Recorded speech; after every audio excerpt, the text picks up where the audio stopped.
अस्सलाम वालेकुम। उम्मीद है आप सब ठीक ठाक होंगे। आज की रेसिपी इंतहाई सादा रेसिपी है और सादा रेसिपी होने के साथ साथ ये बहुत ज़्यादा लजीज और फायदेमंद रेसिपी है। इसके बहुत सारे फायदे हैं ये और सबसे बड़ा फायदा तो ये नज़र आ रहा है कि ये इसके इंग्रेडिएंट्स बहुत कम है। ये रूटीन के घर के आटे के जो हम इस्तेमाल करते हैं उस आटे के मैंने 2 पेड़े लिए हैं। ये मैंने गुड़ लिया है, इसको थोड़ा सा मैश कर लिया है छोटे पीसेस में, और ये मैंने मक्खन ली है। इन चीजों से एक हम रोटी तैयार करेंगे जो कि सिंध के लोग इसको सुबह नाश्ते के तौर पर इस्तेमाल करते हैं। ये जो मैंने 2 पेड़े लिए हैं इनकी हम रोटियां बना लेंगे जैसे कि रूटीन की हम रोटी बनाते हैं। दोनों इक्वल साइज की रोटियां बना लेंगे और फिर इसका अगला प्रोसीजर करेंगे।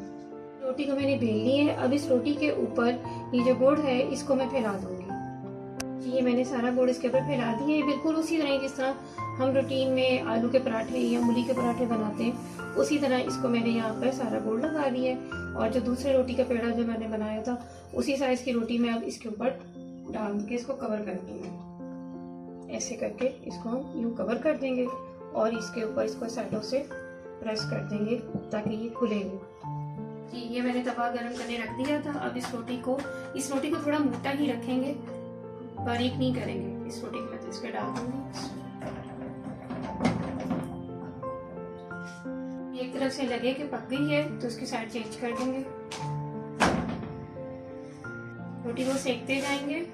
और ये मैंने रोटी जैसे कि पहले बताया कि थोड़ी मोटी रोटी बनती है, तो इसको दोनों तरफ से अच्छे से इसका कलर ले आएंगे। जिसकी पक चुकी है इसको यहाँ से खोलेंगे रोटी को, और इसके अंदर ये गुड़ शक्कर के साथ हम मक्खन डाल देंगे।